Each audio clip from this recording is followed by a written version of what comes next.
Hello and welcome to another episode of Laying Down the Lore, a monthly podcast in which we aim to separate our ghouls from our goblins, our snotlings from our Skaven storm fiends, and our bloodthirsters from our bloodletters, and generally ask what's up with this Warhammer stuff.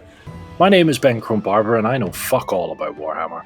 With me is my co-host Christopher Crallin Allen. Hi everybody, hi. Who also knows fuck all about Warhammer. Very true. And my dear brother Darren. Oh, excuse me. Hello. Who knows so much about Warhammer, it's a wonder he has time to do anything else. After gathering online to slay some vermin in the name of Sigmar, this dichotomy between our levels of understanding became clear, and this series is an attempt to address that ignorance. What up, fellas? Hello. Hey. It seems like an age ago since we originally played Vermintide, which triggered this podcast malarkey. Yeah, we might have to change the intro. Or we can just jump on Vermintide and just have a little game. Krell, we played Vermintide like 4 weeks ago, mate. Yeah, not with Darren. Oh, well, not with Darren. Well, I'm going to turn 50 this year. No one plays with Darren anymore. Nah, that's right. Sucks to be you. Do we have to explain your greeting? No, I had a tickly cough. Okay, thank God. maybe if anyone's intrigued, we'll leave that for the uncut material, right? Yeah. If you know, you know. What is it with your suicidal desire to be cancelled? I don't even think you want to be cancelled. You just want to have a fight about free speech. What I want is to give myself an enormous challenge during post-production. Which this podcast is, rest assured. Indeed. I was just walking a knife edge all the time. I'd love a bit of software on my computer that would just be like a danger meter. You know, if I play something on the edit, it's like, you're going to get arrested. It's like, oh shit, okay, right, I'll remove that. My controversial gauge is pinging. I know for a fact that it exists. I think it's called Twitter. Okay, right. I'll just post the entire transcript up there and get them to edit it for me. Yeah. That's like tier 712 in the Patreon. Yeah, we'll be fucking millionaires by then. And if you really want to pay to read an uncut transcript of the show, you need help, I think. Yeah, you will need help. Especially if it's just the raw, uncut, unedited Descript transcription as well. Yeah, that shit is hilarious. The number of versions of my name that it's come up with have been amazing. Corn Barbara. Chrome Babs. You name it. Chrome Babs. It comes up with so many different versions of my name. It's like that video about people saying the word pregnant funny. Pregnant? Oh, yeah. Am I Amjay Pregante? Pregante. Pregananana. That is a great video. No, my favourite one out of that video is Pregat. Is my girlfriend Pregat? Jesus Christ. Right. Gralligator, give us a WhatsApp recap. WhatsApp recap coming up. Last episode 15, Darren educated us on the great goblin Skarsnik and his mighty rise to power. In short, here we go. He was born, then enslaved by the very heterosexual orc tribe Backstairs boys, gained respect, got promoted, cut a deal with his old Skaven slave buddy, Squig Yellowtooth, to make him Fang leader of Clan Moors in exchange for a super secret trade deal in which Skarsnik got very wealthy. But then he got caught, nearly executed, but... My flow, man. You've ruined my flow. I'll say that last bit again. Cut a deal with his old Skaven slave buddy, Squig Yellowtooth, to make him Fang leader of Clan Moors in exchange for a super secret trade deal from which Skarsnik got very wealthy. But then he got caught, nearly executed, but through sheer luck escaped only to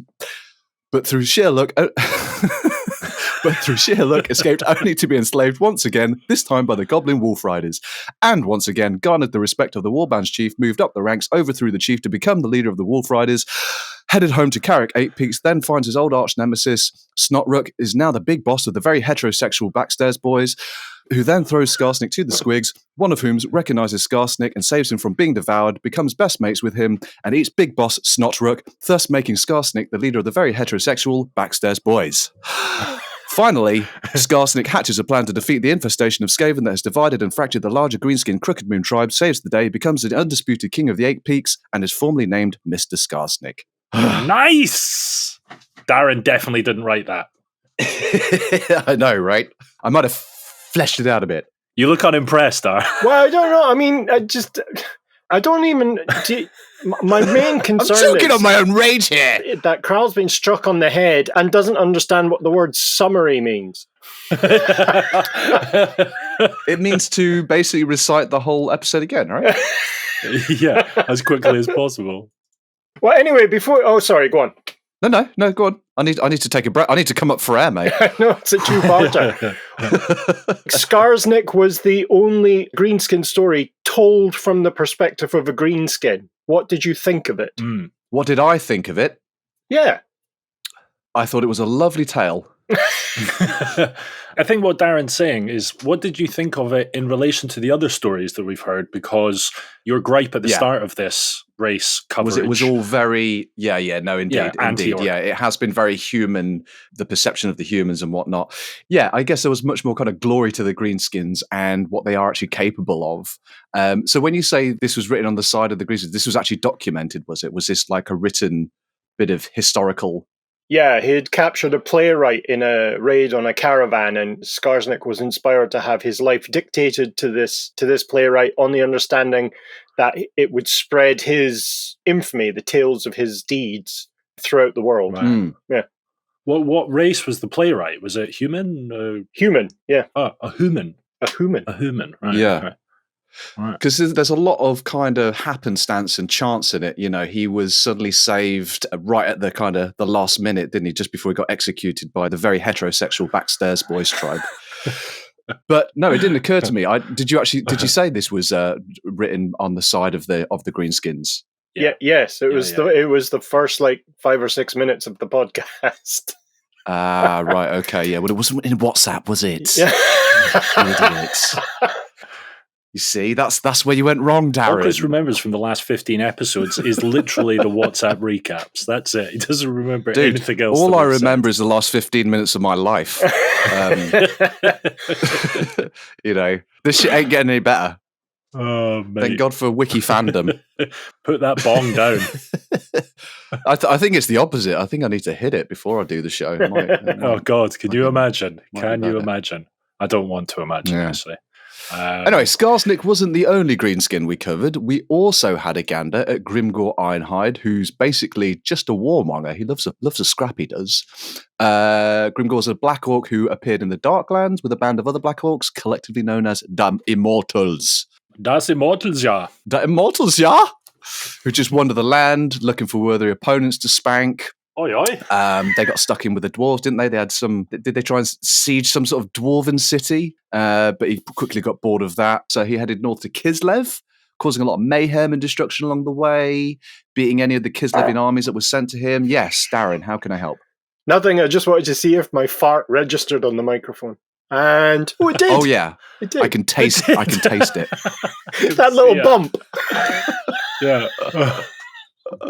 Listen, I'm not enjoying this as much as you guys, all right? The quicker you let me finish the recap, the quicker we can hear Darren talk instead, all right?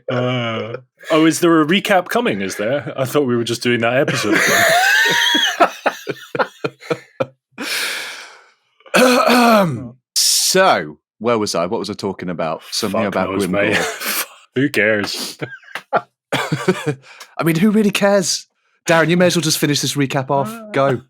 Finish this sentence. Grimgor got bored of fighting the dwarves, headed north to Kislev, and then... started fighting other people in a desire to get more and more powerful, refused to lay siege to anyone, refused to try and winkle anyone out of cities. He just wanted to fight. Yeah. He went up north to the very top of the World's Edge Mountains. Yes. Fought Crom the Conqueror. Yes. Keep going! 2 hands! On top of Old Smoky! And boom goes the dynamite.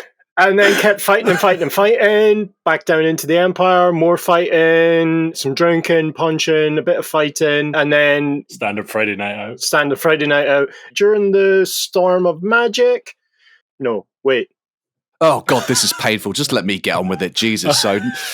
Only when Grimgor encountered Crom the Conqueror did he experience defeat for the first time, which humbled the shit out of him. So he regrouped, went on a mission to prove he was still the best. Cue a montage of Grimgor trading to 80s theme music.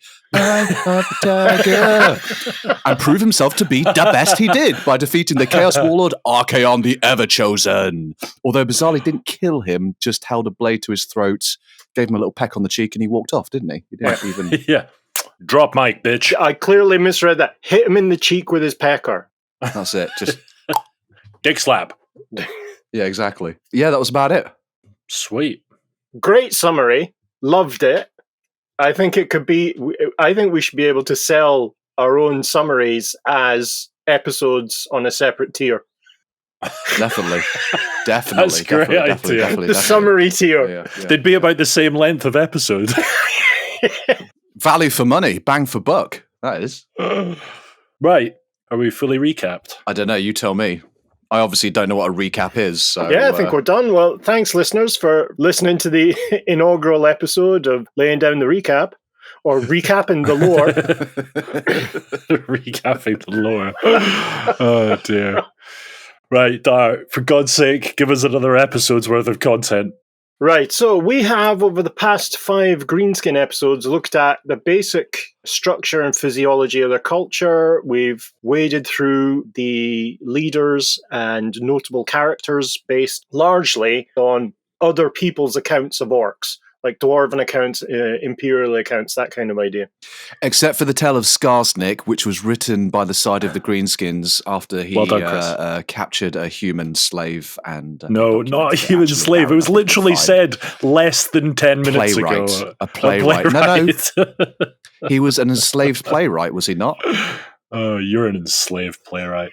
I don't know what that means. I wish he was. You're an enslaved playwright.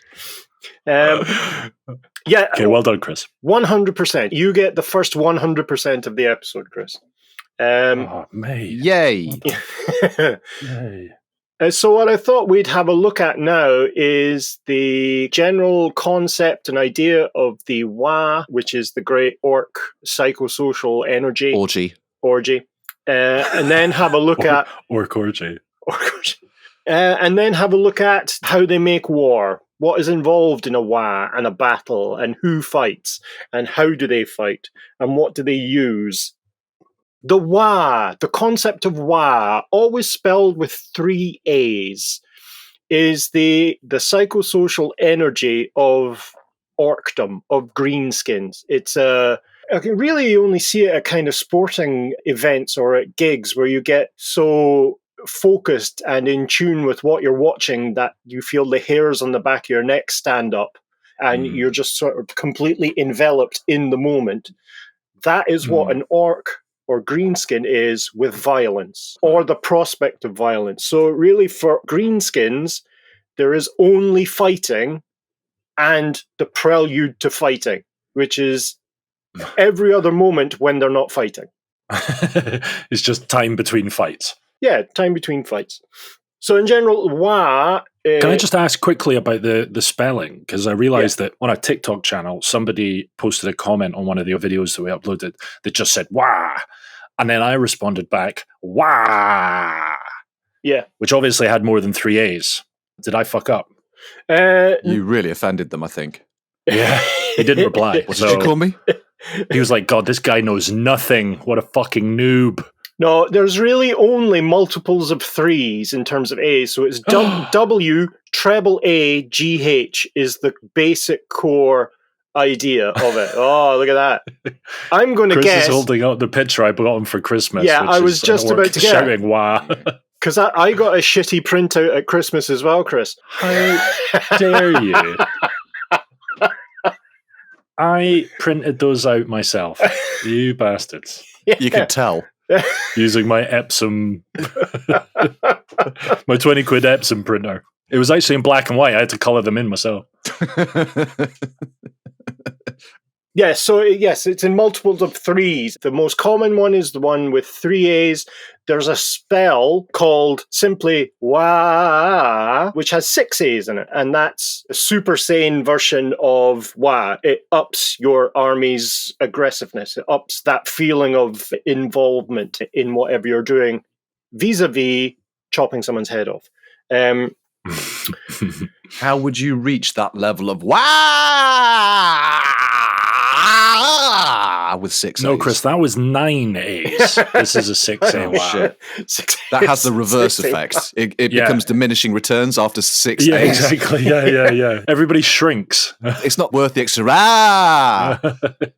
Bring it back. Well, Bring it back. you increase your Waaagh by channeling Waaagh energy, which is the magical power of the Greenskins. So if you can imagine, in terms of this feeling of involvement, the prickling up and down your spine, the kind of increased mob mentality of those around you, generates... Very much like when we do this podcast. Yeah, exactly. It generates a field of magical energy in Warhammer, and that is the field of Waaagh. The Waaagh field. Greenskin shamans are then able to tap into that magical energy, that kind of communal energy, and channel it into 2 distinctive groups of spells. One is called Big Waaagh, and one is called Little Waaagh. So, Jeff, right. Here's the thing, Jeff, right? What we need 2 groups of spells that can be taken from the Waaagh field. Do you know the Waaagh field? Right, okay. One is larger than the other. Right, yeah. The only difference in them is size. What have you got for me? I mean, we're hitting a brick wall here, Jeff. We need some real creative thinking. Come on. So this is Jeff now. Question: how many tits?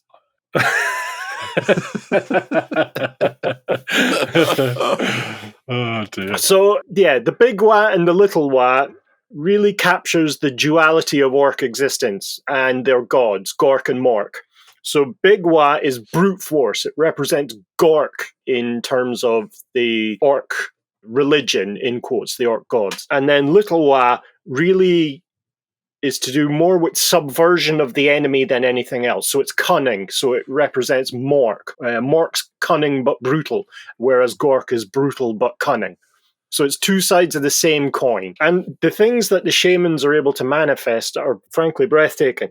The most famous of them, in terms, we'll deal with the Big Waaagh first, is something called the Foot of Gork, in which a 60-foot foot manifests above an enemy unit and then stomps down loads of times really hard. Nice. That's so cool. Okay? Is that a foot made from 60 feet? 60 feet foot. Does that even make Fuck sense? me, my brain is melting. It's 60 feet or 30 yards. So it's a yard, Right, okay. but 30 of them. Oh, fucking hell. That's Okay. a big old stomper, big old hoof. It's a proportionally sized foot that is 60 yards in length. So you've got me doing it now, you can't. It's 60 feet in length. Is it an orc foot? Yes. Is it a greenskin it's a foot? greenskin Right, foot. Weird if it was a human foot, wouldn't it? Yeah. The foot of Gork, and it's just a hoof. Yeah, it's just a chicken leg. No, that's the foot of Zinch, I think I found. Nice. You've then got the brute force counterpoint to the foot of Gork, which is the hand of Mork, Nanu Nanu, which is this hand that comes down, scoops up an orc unit, and places it in the middle of the fight. That's amazing. So it doesn't teleport you, just picks you up and puts you down where you can attack the enemy. So when it comes down and picked up, is it kind of, can you see it, or is it just a force? Yes, with all orc magic, there really isn't any. Well, with Big Waaagh, there's no subtlety. It's all It's manifestations. Yeah. Wow. With Little Waaagh, it is sneakier and more subversive. Okay. So you would actually see a hand. Yes, this great green hand would manifest in the sky. It would come down. It would scoop underneath the ground, lift up the orcs. I don't know if it would lift up the earth as well, and just dump them in the middle of the fight. That's Gotcha. mental. I mean, it's a hand. Can it not just clench a fist and it'd be like, pow, right in the enemy's kisser? That's the foot of Gork. Okay, fine. Gork's brutal but cunning, right? Yeah. And Mork is So Mork is the cunning bit is you're transporting your troops across the field. The brutal bit is it's literally you're just scooping them up and dumping them down. Right. Okay. His foot, your face. Yeah. Splat. Yeah. We've mentioned the Waaagh with 6 A's spell, which, a green miasma appears above the entire orc force. And they are, their strength, their ferocity, their frenziness just increases by a factor. And done at the right time, it's a battle-ending spell. They'll just go on a rampage. Oh, I see. So the Waaagh with 6 A's is actually something that can be done to a Waaagh with 3 A's to amp it up. Yeah, it's a force multiplier for your willingness to fight. Wow. So is that temporary? Yes, all these spells are short-lived, yeah. Right, okay. Fucking hell. You've got things then like the orc shamans. You stick with using orcs because it really is orcs that use the big Waaagh. They have the thing called a gaze of Mork, in which green lasers come out of a shaman's eyes and just a blast in a straight line for 48 yards. It's very specific in the lore. So that was Mork's gaze or Gork's gaze? Mork. Okay. And then they can raise great idols. They raise these great stone golems out of the ground that then just go on a rampage. And then perhaps the most, certainly in earlier editions of Warhammer, there was a great focus on the two kind of totemic aspects of Greensill culture, which was the evil sun and the bad moon. And the evil sun, originally designed by an artist called John Blanche, who's still there. He's still the artistic director for Games Workshop. Against his will. Jeff has kept him there since the early 80s, in fact. It's this toothed red kind of orcoid sun, a very famous symbol within Warhammer lore. Yeah, he summons this enormous fireball that looks like that and just crashes into enemy ranks and devastates and destroys. So that's the big Waaagh. Very, very in-your-face brute force magic. Very simple. Ron Seal magic, I would go so far as to say. I think you answered one of my queries. I was going to ask that, by the sounds of it, the bigger greenskins, the orcs, would favour the big Waaagh, and the smaller, lesser greenskins, goblins, maybe hobgoblins too, snotlings, would probably prefer the sneaky little Waaagh? Yeah, absolutely. Excellent segue. The little Waaagh then, as I said, deals with subversion and has got some great spells in it. It's more to do with disruption of the enemy units than destruction of enemy units, if you know what I mean. The Mike Tyson quote, everyone has a plan till they get punched in the face. It's that kind of idea. So they've got spells like a great one called Nick It, which is a invisible green or an invisible hand appears and steals items from an enemy character. So it could steal magic items. It can steal armor, steal underpants. It would be quite, giving him a wedgie on the way out. That kind of idea. Question. How does an invisible hand appear? Also, how is it green? Darren. Answer the fucking question. We've cornered him. we got it all. I was going to get angry. I've never been so tempted just to get a one-way flight to Switzerland out of spite.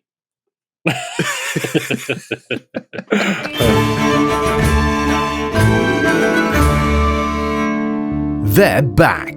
The biggest selling orc group of all time. The Backstairs Boys. Their greatest hits. 17 of their very best tracks on one album. Tracks like Everybody Backstairs Back and I'm Too Heterosexual for My Shirt.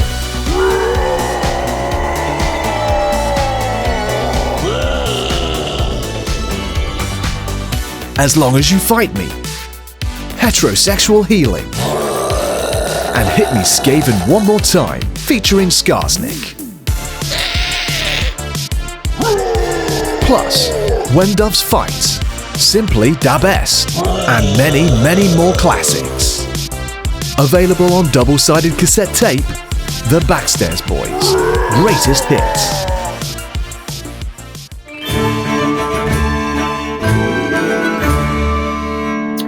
Other things there, you can do things like the Itchy Nuisance spell, in which the shaman starts scratching themselves and then transfers that feeling of uncomfortableness and itchiness and that kind of idea to an enemy character, usually a shaman or a wizard. What's that called? Itchy Nuisance. Itchy Nuisance? Yeah. And that just makes the enemy feel itchy.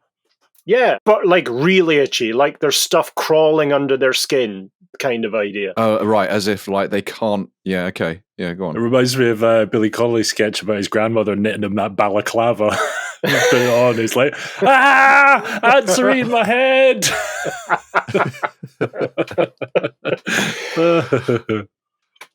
You've got then, of course, we've got, this will be one for Corral, a Gift of the Spider Gods, which is... Oh, what kind of gift are we talking? A spell that you cast on a friendly unit that gives them aspects of spiders, so they manifest like fangs and claws, and effectively in game it just gives them all poisoned attacks. Wow! Right, okay. And they're able to scuttle around the place. And you can't spell aspect without specs. That's right, Ben. Good boy. I'm looking at like I'm biscuit. hearing this kind of witty banter, and I'm just thinking, how are you single? All right, dad joke. I wonder how it is you're married. You're not the only one. She's downstairs going, how the fuck? How did I get here? Was I drugged? People ask me, Darren, how did you get Vic? And I go, hypnosis. Hypnol. Hypnol. Yeah, but I took it. Whee! Next thing, bam, she's Pregante. I combined them together. Rehypnosis. Rehypnosis. It's a powerful combination. Eat these, now look at this.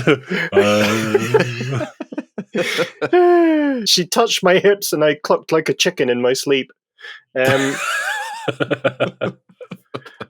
And then, moving on, finally, in a little while, we've got the counterpoint to the evil sun, which is the bad moon. So again, a totemic image of the bad moon appears, scares the shit out of everyone, and causes the goblins to go a little bit mental.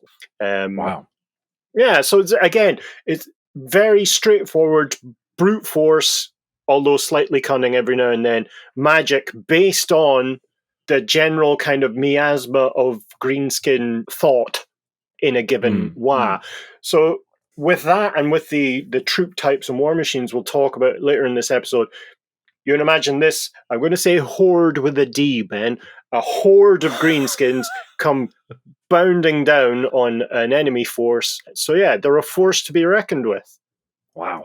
Okay. That itchy one's quite funny, but actually, it would be really effective, wouldn't it? Like just making all your enemies like super, super fucking itchy that they just can't get their fucking armor off quick enough and roll around on the floor. You ever had a haircut where they didn't like put the towel around your neck properly? Oh yeah, the back of your shoulders. Oh, it's fucking awful, isn't it? Yeah. So it's basically just that.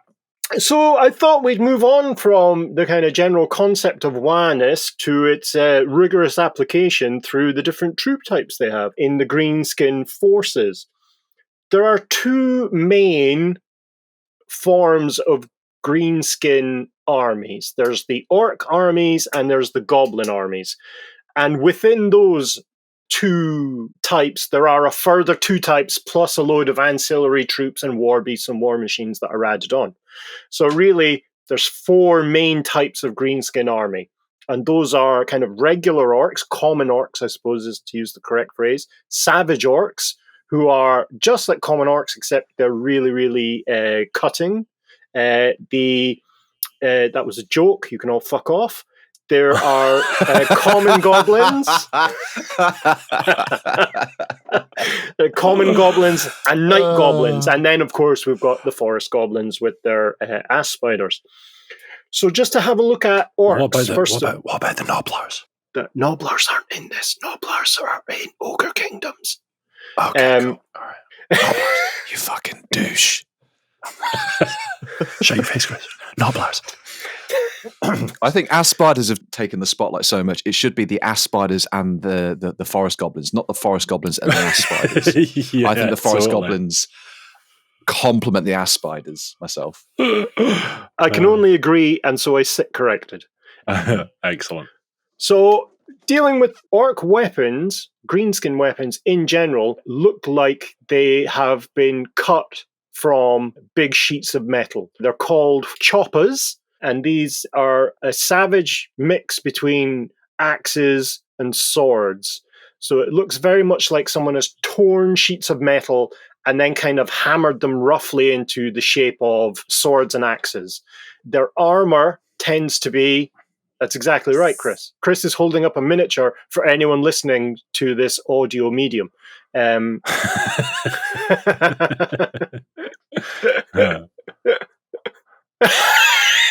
He's now making two orcs kiss. Chris, you're going to fuck the paint job. It's Mork's gaze.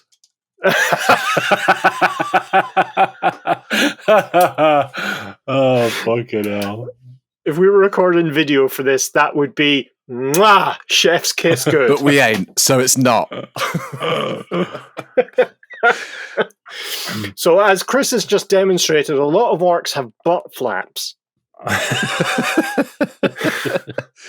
So orc weapons are incredibly crude, but incredibly effective. Their armor is exactly the same. It's almost exclusively leather armor with metal plates bolted on, or scale mail, which is these smaller plates bolted on. They do have chainmail, but in general, it's made from the armor captured from their enemies. And so, again, very savage, very brutish, not really interested in forging weapons as we would understand it. Mr. Chris. Do they just naturally prefer this crude weaponry and armor? You've told us about various orcs going on campaigns and defeating dwarves and looting their holds for their armor and weapons. Do they not choose those weapons and armor over them? Are they not superior, or do they just prefer to use their crudely put together weapons and armor, their leather and metal sheets and whatnot? I think that more than any other race, the Greenskins just look at weapons and armor as tools. It's tools to kind of satisfy their base need, which is fighting.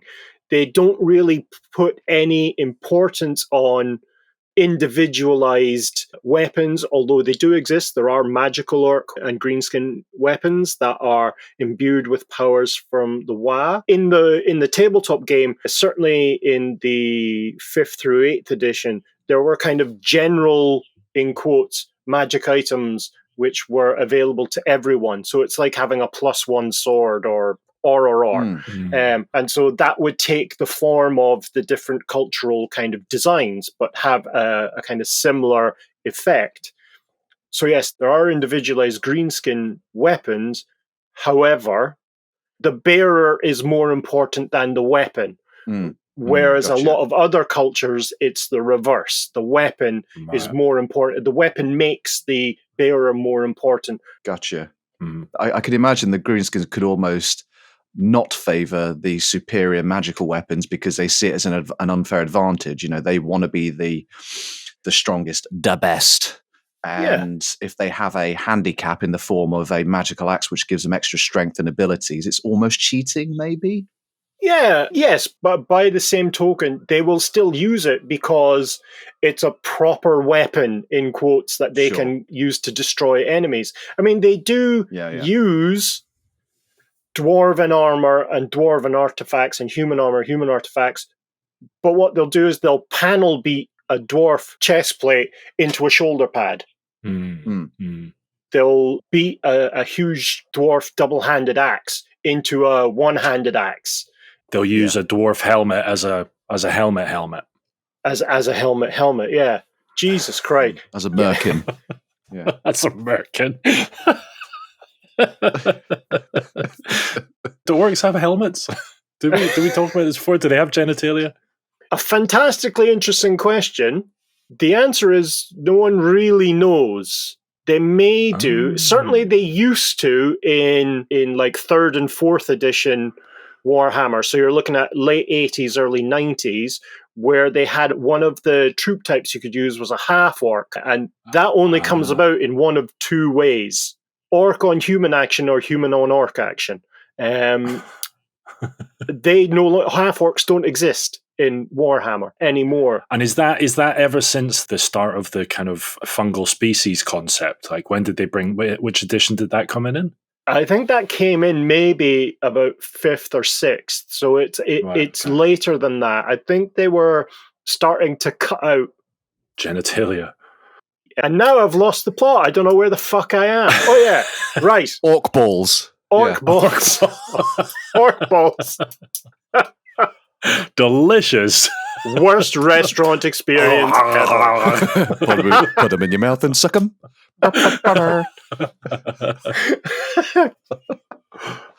Yeah, orcs in this, they are scavengers, they are gifted scavengers. They're also, they have a capacity to create their own brutish weaponry, which reflects their own kind of culture and is as effective as any other culture's weapons and equipment. You mentioned the choppers. Yes. Are the choppers specifically axes, or did you say they were a combination of axes and swords? It's any really kind of brutish-looking hand weapon. You'll see that orc weapons look like orc swords are a very spiky, top-heavy scimitar. Really, that's what they look like.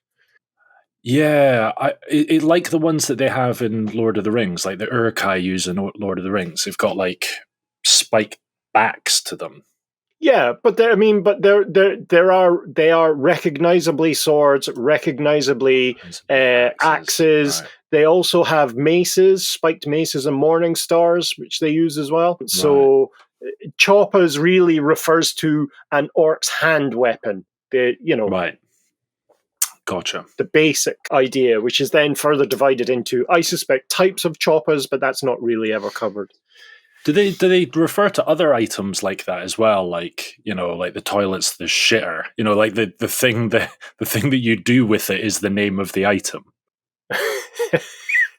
Yeah. Hang on a second. Given your track record on this episode, where are you going with this? I am not going anywhere with it. Which is right, because they're describing it as a chopper because it chops things, doesn't it? It's the name of the axe. So are there other things that they refer to in that way? Is this going to end up with me agreeing with you that there is something called a fucker? That's what they call a condom, Squig.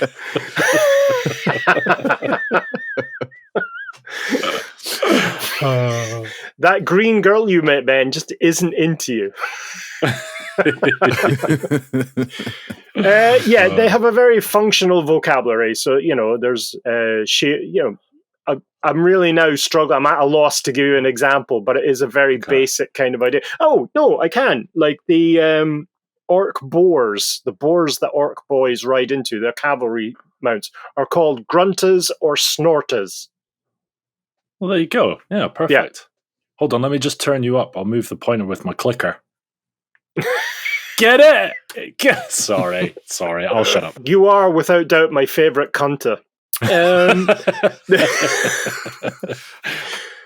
So looking at the kind of types of orc or types of greenskin army that there's 4 different types, which all come together to make this huge Waaagh, but they all in and of themselves can form little Waaghs. Greenskin army that there are broadly 4 different types, which all come together to make this huge Waaagh, but they all in and of themselves can form little Waaghs, or smaller Waaghs, little Waaagh being the magic.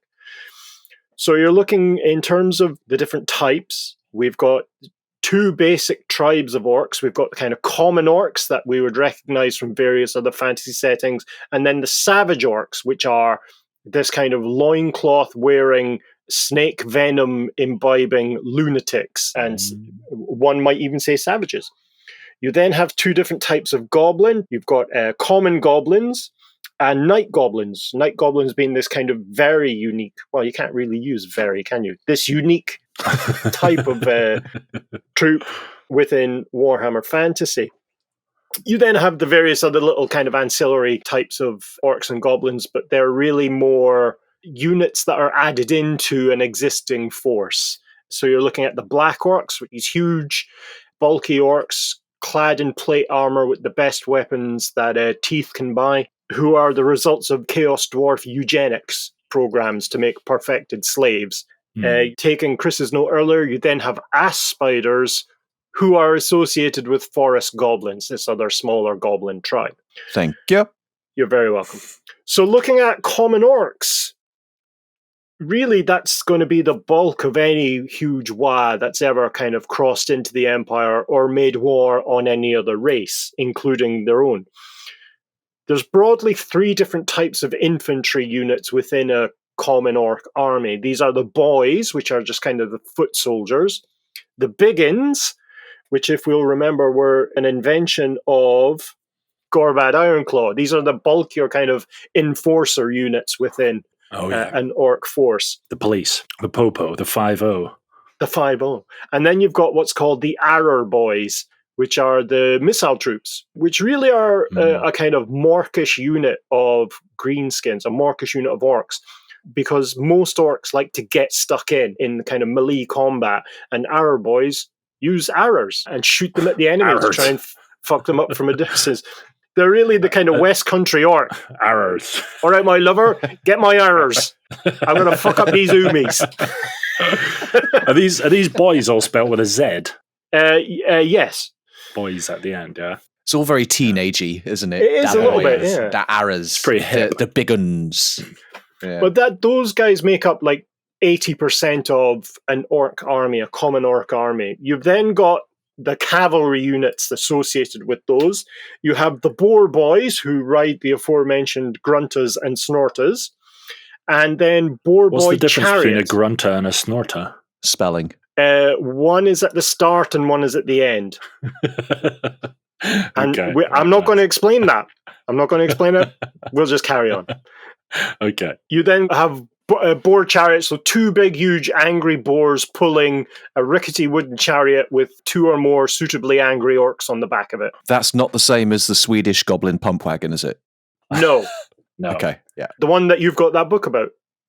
Exactly. Yeah. Exactly. It's not mine, baby. It's not mine, mate. This is the German orcish pump wagon. That's really 95% of a common orc army, just those 5 different forms of troops.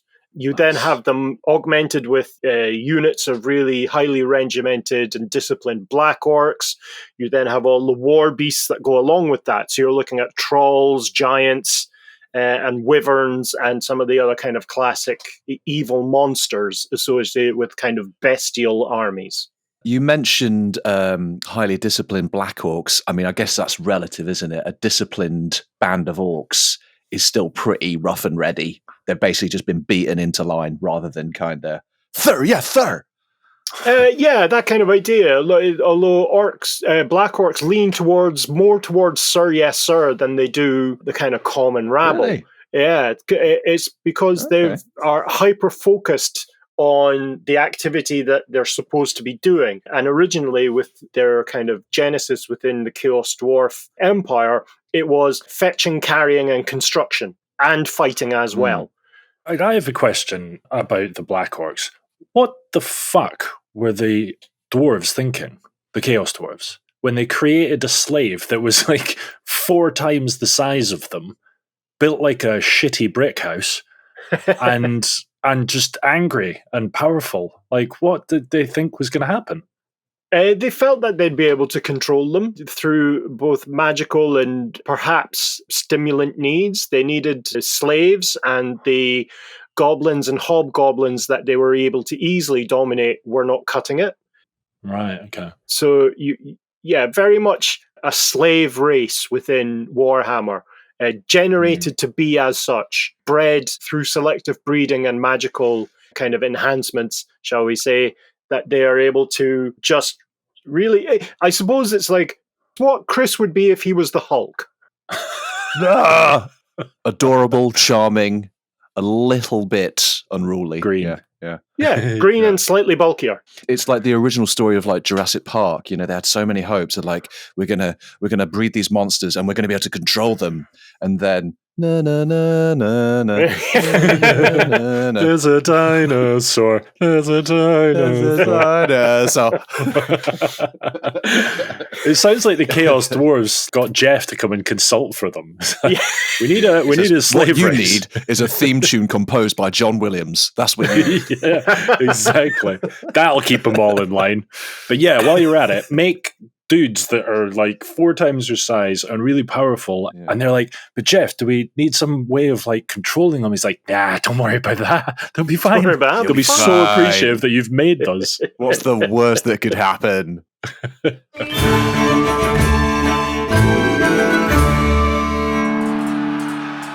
Hey, look! What? Look over there. Look over where? Over there, at Shaman Gordos.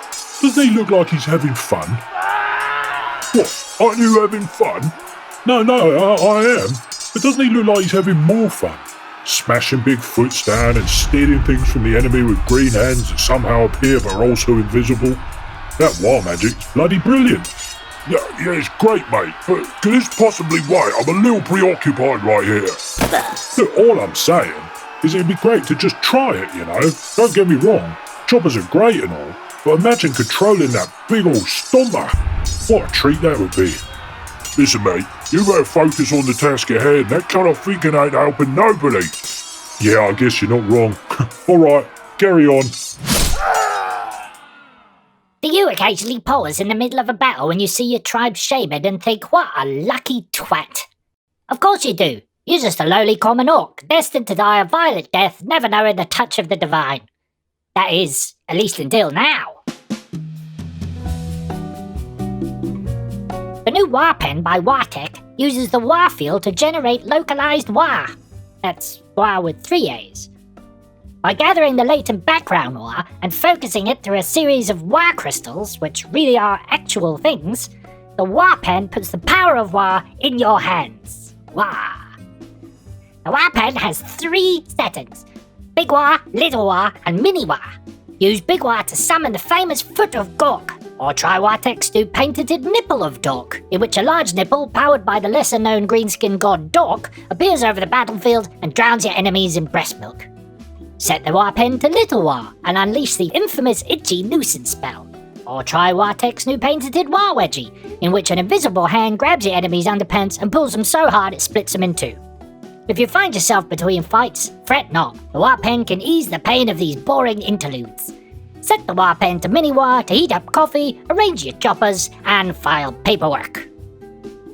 The new Waaagh pen by Werther. 'Cause why not? Waaagh.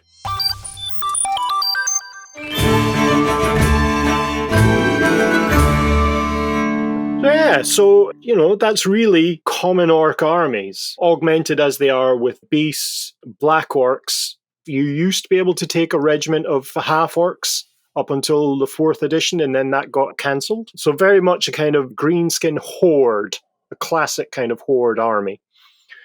You then have the savage orcs, which I think started out very much in the same vein as, if any listener has ever experienced or Google searched Games Workshop pygmies, very much a kind Don't of... Google that.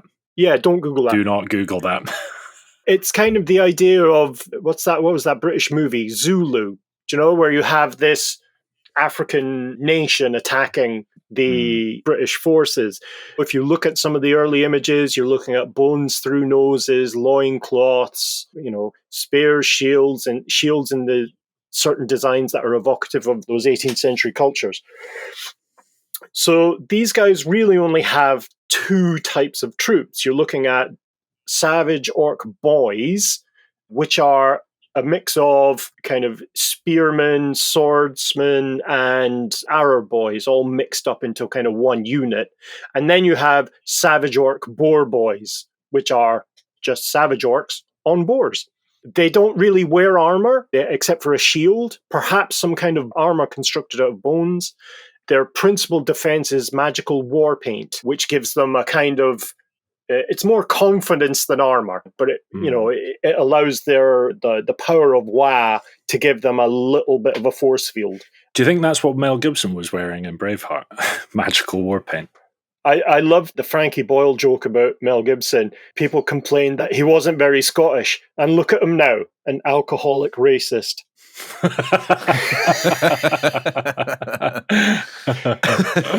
And I can make that joke because some of my best friends are Scottish. So, question, Savage Orcs don't have traditional armor. They have enchanted war paint, which gives them confidence.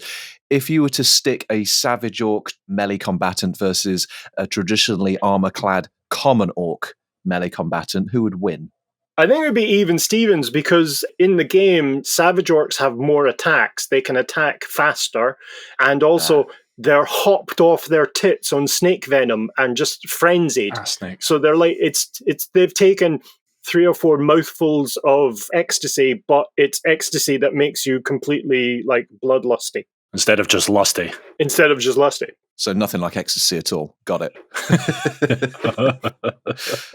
So that's really Savage Orcs. And Savage Orcs have fewer numbers of associated regiments of orcs or war beasts. But in general, they're a mob. Their army doesn't really have individual units outside of the different types of troops.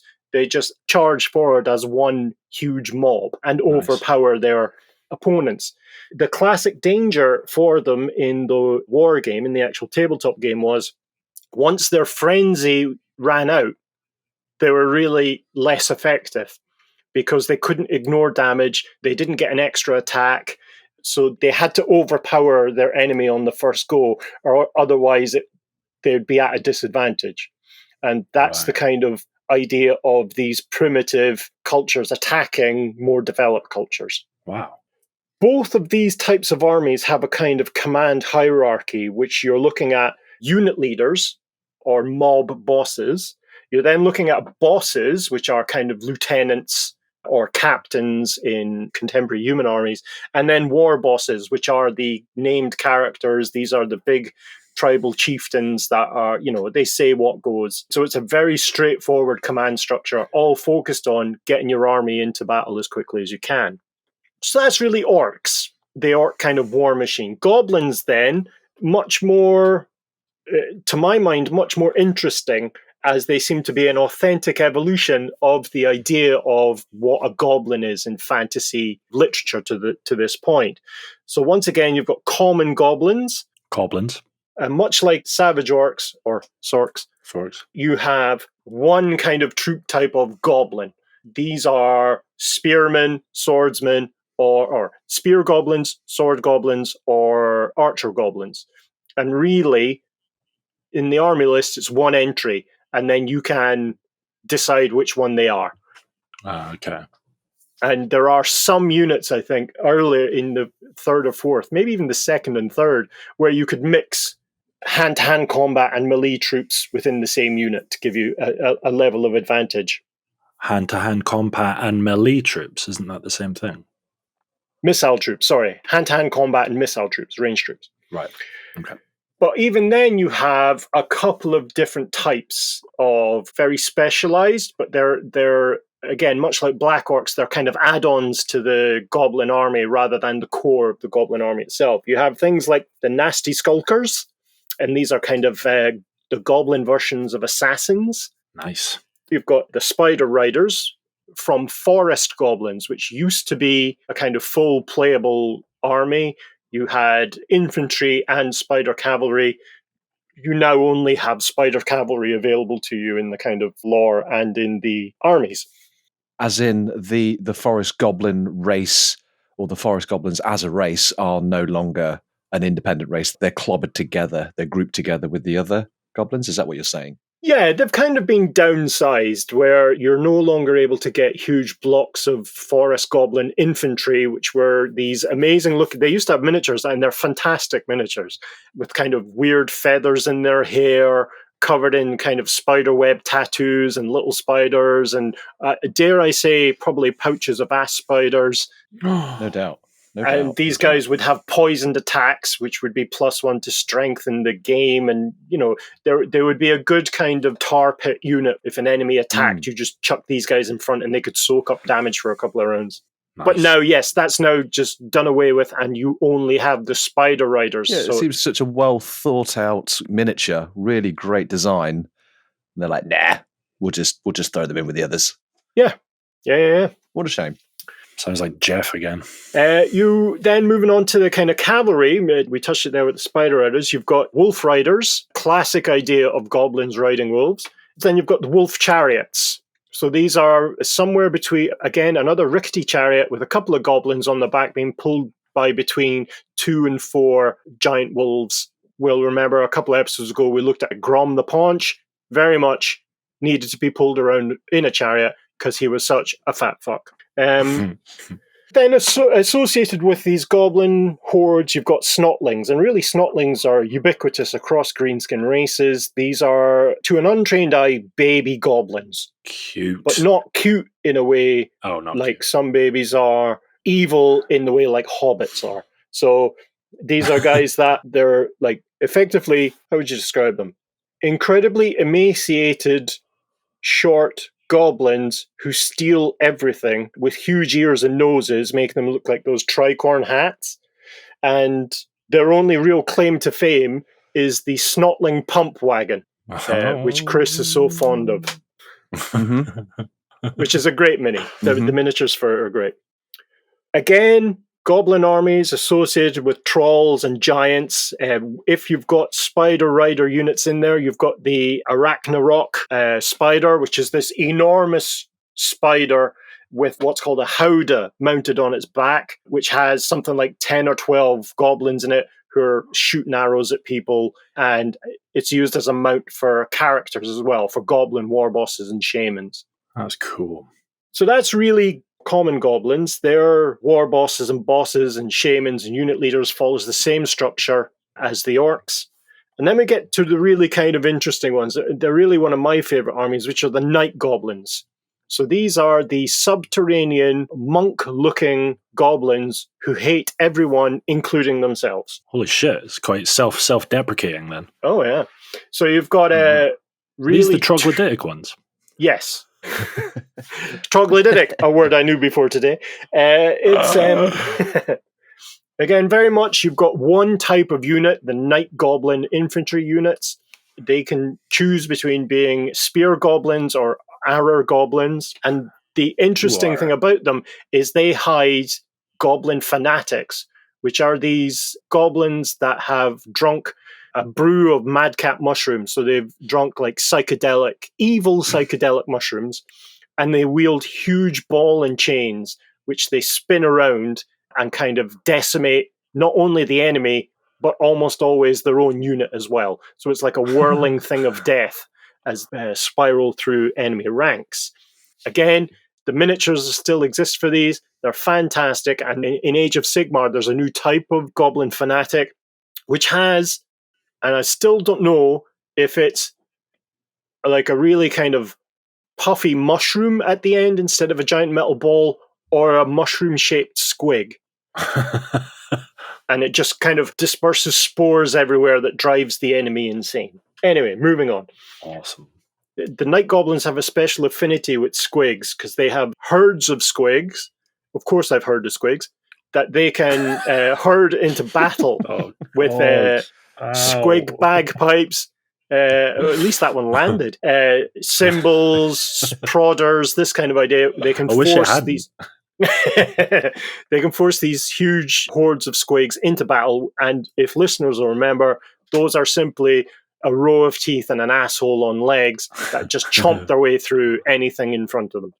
You then also have squig hoppers, which are possibly the bravest thing a goblin has ever done, which was to ride an angry squig into battle.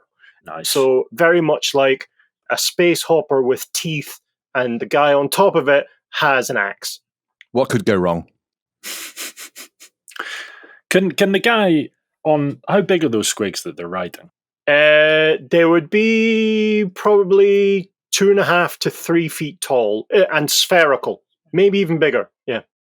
Okay, so actually the dude on the top with the axe is actually at a pretty optimum height to do some damage with his axe.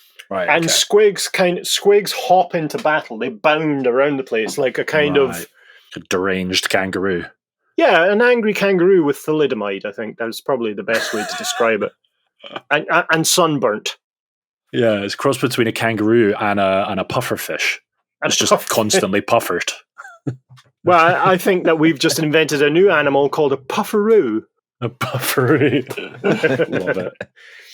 Speaking of pufferoos, we then move on to giant cave squigs. Now, we have covered these in the past. These are where enormous elephant-sized squigs that tunnel through the ground, and in at least one instance, and I'm trying to remember who it was, it might have been Gorbad, where they tunneled up through their opponent's camp and just chomped away. So these are just herded into battle again on an individual basis. And then the pièce de résistance of the Night Goblin army is what's called the Mangler Squig, which is 2 cave squigs chained together. So very much like they looked at a squig and went, do you know what? I like the idea of goblin fanatics. Let's do that, but with huge cave squigs. And they're just hoofed at the enemy. You know what's better than 1 cave squig? 2 cave squigs chained together in a kind of scrotum orientation. Let's just fire that at the enemy. Well, what's amusing is that in the miniature, one is always lower. One is always bigger. One is always bigger. So that's really... That's how they're meant to be, right, guys? Right, guys? So that's really the kind of goblins in a nutshell. And so those troop types, those army types of the common orc, the savage orc, the common goblin, and the night goblin, plus forest goblins, plus black orcs, make up the majority, 99% of a greenskin army, especially on the larger Waaghs. We've touched already on some of the war beasts that they have. With trolls, there's several types of trolls. We've got the river trolls, the stone trolls, and the common trolls. The stone trolls really are found more with night goblins than anything else because they are, again, troglodytic, and they eat so much stone that they're almost immune to magic. The river trolls are kind of what we would consider the troll under the bridge to be. What do the trolls shit? It must be like dark matter if they only eat rock. In a million years, I would never have guessed that was where you were going with that. like what comes out the other end? Like how much? Gravel. How do they digest? Gravel. They are perfect if you need to redo your driveway. Yeah. Just get them to eat your neighbour's house. And always ask the deep, meaningful questions, doesn't he? I did have a conversation with someone once about in the role-playing game that some animals have, in our world, something called gastroliths. So it's like birds will eat some stones, and that will assist them in the kind of deconstruction of food. That's right, yeah. So if a troll was doing that with rocks, would it be a logical assumption that their version of gastroliths are gemstones? And if you kill a troll and cut them open, is it like opening up a treasure chest? Literally a treasure chest. That's a great like idea. a pinata. Yeah. I love that. I know why this troll died. His lungs were full of candy. But do they gain nourishment from rocks? They must do to some extent. I mean, they eat other things as well, but in the lore, their principal thing is that not only are they really aggressive trolls, they're also immune to magic to a large extent. Right. River trolls then are able to vomit stomach bile on people, and you see that in a lot of other trolls, but the stuff that river trolls do really is quite disgusting. And I shall make a note to put that in the show notes for this episode in a folder I'm going to create called Show Notes. There's a little insight into the background workings of this podcast. And it only took to episode 16. We have folders. So that's really the kind of types of trolls. We then, as I've mentioned before, we have giants. There's really only one type of giant in greenskin culture, and it's a giant. You then it looks the aptly named. Yeah, it looks like a really tall, out of shape human. That's what it looks like. How tall? 7 feet. That's pretty tall. And that's just the model. That's just the miniature. if the miniature was 7 foot tall, what would it represent? What's the scale of the miniatures? It's 28 mil to 6 feet. 28 mil to 6 feet. So what's a 7 what's a 7 foot miniature represent? 72 times. He's doing this with pen and paper, ladies and gentlemen. Here we go. Here it is. Oh, he's got his abacus out. And now he's getting his calculator out. Divided by... Carry the 2. And it spells boobs. It spells boobless. I must have forgotten to carry something there because, it's come out as 168 feet.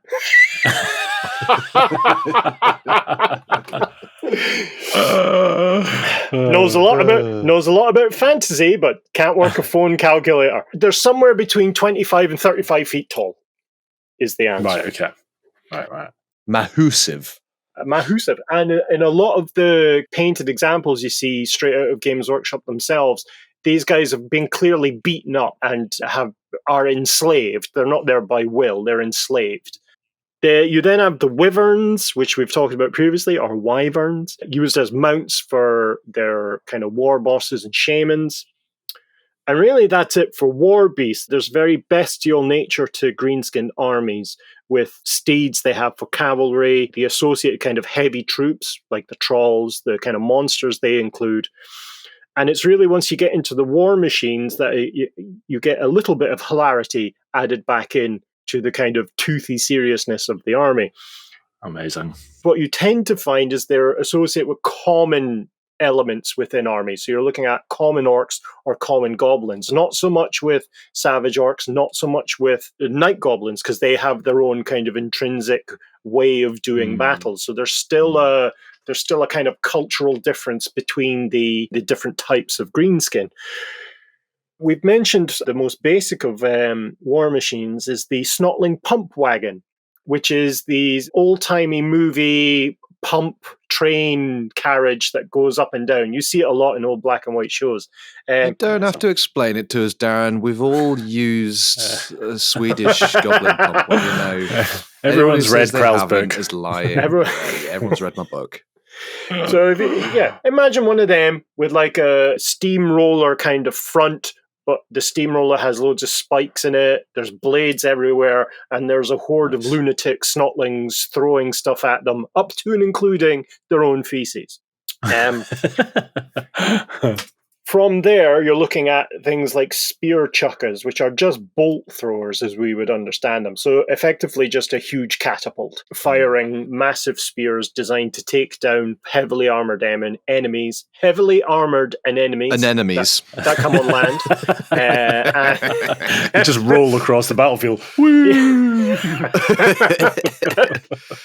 You described these bolt throwers as catapults. They're more like ballistas? Like... Is that sorry? Yeah. How would you describe them? A giant crossbow mounted on a wagon. Yeah, got it. Yeah, but like ballista, a ballista. Yeah, it's a ballista. Yeah. And those are the very kind of basic elements of war machines. You're then looking at the kind of more advanced rock lobbers, which Ben immediately will go rock lobster. You're so fucking predictable. I'm trying so hard to hold it in. You were on it. I can see it. I can see it in your face, Chris. You got a lobster around the eyes. Everybody wore matching towels. And these were, interestingly enough, these were created in the lore in what would be considered modern-day Iraq. So they are very much Iraq lobsters. Hey! Boom! So you've got the kind of smaller 3 goblin crude rock lobbers. You then have what's called the skull crusher, which are these kind of slightly bigger rock lobbers, which looks like a trebuchet. I sent you fuckers a picture of a trebuchet the other day, and neither of you responded. I was very disappointed. Oh, sorry, buddy. It was a fantastic picture, but mate, B+. I even had my mother in it for scale. and she was in the little satchel thing that flings things, and we haven't heard from her in a while. Is she all right? You bastard! You then have the largest type of stone thrower, or rock lobber.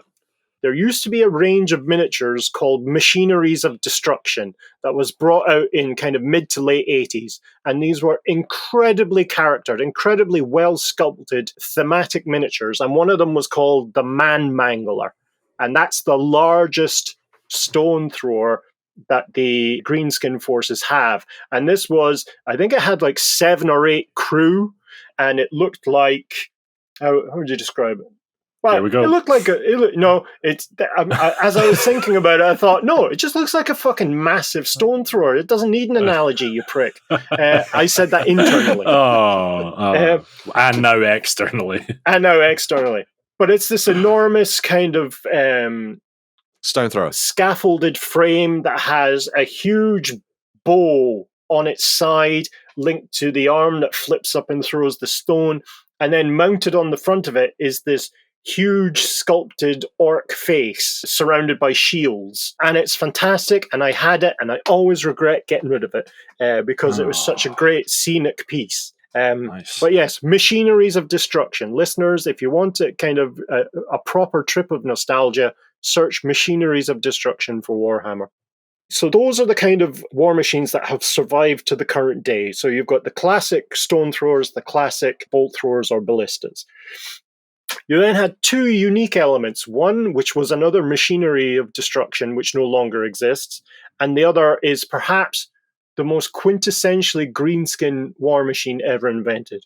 So you had something called the Lead Belcher Organ Gun, which was a cannon, a multiple-barreled cannon staffed by goblins. And so if you can imagine 4 or 5 smaller barrels on a rig with one large barrel mounted on a kind of swivel gun on top, staffed by goblins, fantastic miniature, really evocative. That's so cool. But it went sadly, that died a death because they decided that orcs no longer had any use for gunpowder, which I think was a real shame. I was going to ask, who fabricated that device for the orcs? Because the Greenskins don't seem that engineering based.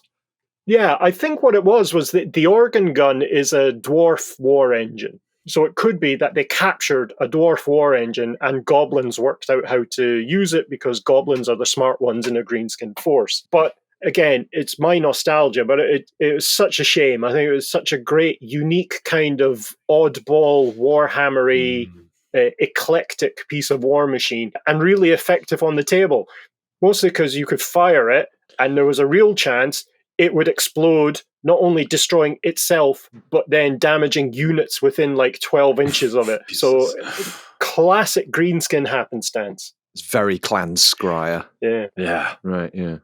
You then have, perhaps, and I think I had said on the Discord that this is the quintessential Greenskin war machine, and there is even a mobile phone game, or a mobile game as young people call it, that you can fire or that you can use based on this weapon. It's the Goblin Doom Diver Catapult. Now, if you can imagine episodes of cartoons like Tom and Jerry or Roadrunner, Wile E. Coyote puts 2 huge stakes into the ground, ties an enormous elastic band around them, and then goes backwards and backwards and backwards, and then flies forward in like a bat suit. Yeah. That's effectively what a Goblin Doom Diver is. They ratchet back a huge troll gut elastic mechanism. A goblin gets into it in kind of comedy wings under his arms and puts on a spiked helmet. And so what they're doing is effectively firing them into the sky.